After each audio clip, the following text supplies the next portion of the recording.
The good old-fashioned I have a buyer letter. This still works, and we still use it. In fact, I have a copy, so if you need it, just message me. We're going to go over this letter today, and I'm going to read part of it to you. And yes, I added the psychology behind the letter and why it works, right? Or why maybe it doesn't work as well. But I'm going to go with why it works. Here's what it sounds like. I'm going to read it to you. If you need a copy, because you may want to use this, or you may have a buyer for a specific area that just can't find a home. I know in certain areas we've got a lot more inventory and some we've got less. It just depends on your area. You will eventually need this letter. This episode is brought to you by brillianttribe.com. We go over things like this in our coaching and we help you grow your business. So here we go.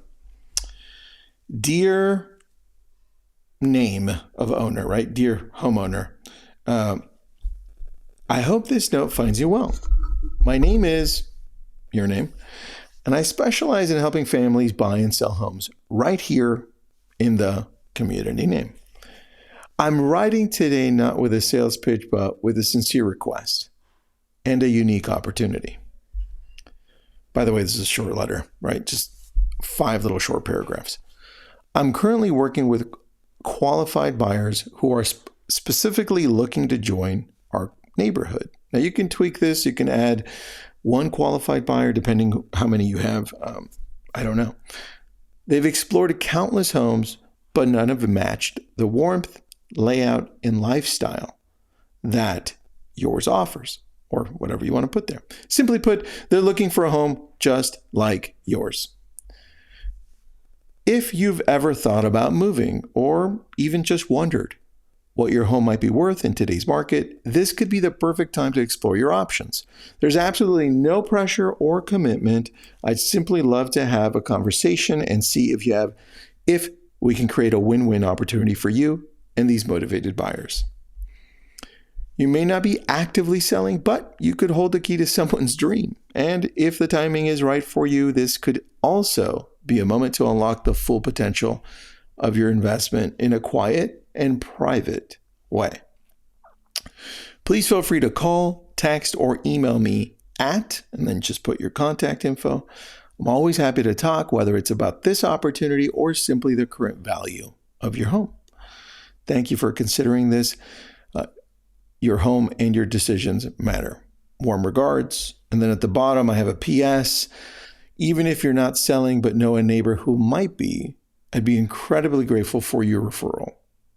Let's help a deserving family find their perfect place in the community. Now, that's the letter, super short.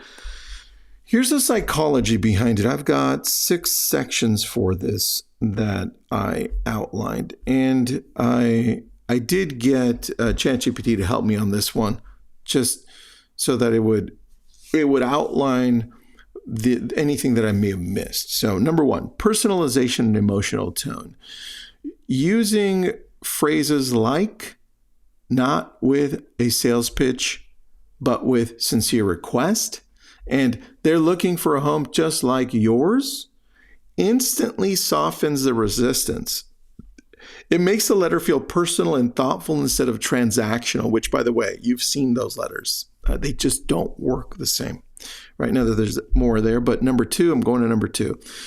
Scarcity and exclusivity. Mentioning that the buyers are looking specifically for homes in that community and haven't found the right one creates scarcity.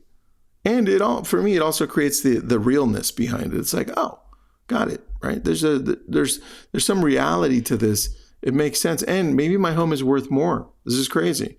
And number 3, low pressure, low friction ask. Phrases like no pressure or commitment or simply love to have a conversation, those reduce the psychological barriers because people are reading this. Remember, they're not listening to it. They're reading it.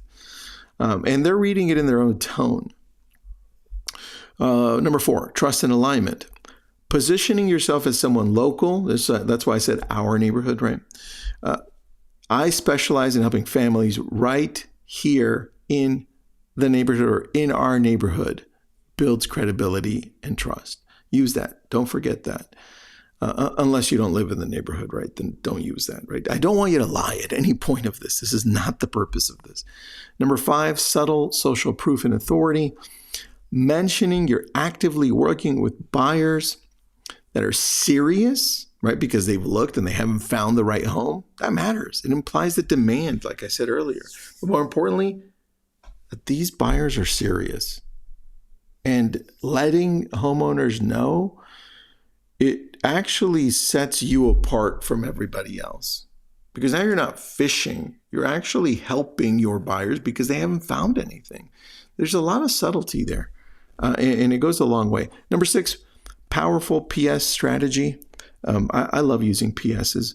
But this one, the PS serves as a secondary call to action and uses the referral psychology, saying, hey, look, if you're not the one, can you help us?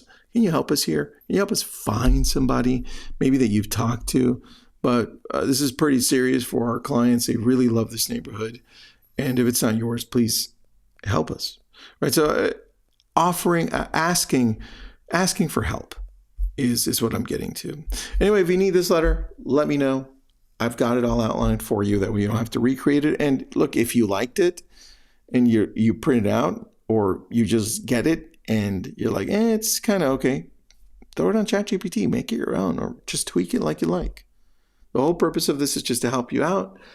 I'm Tristan. We'll talk again tomorrow.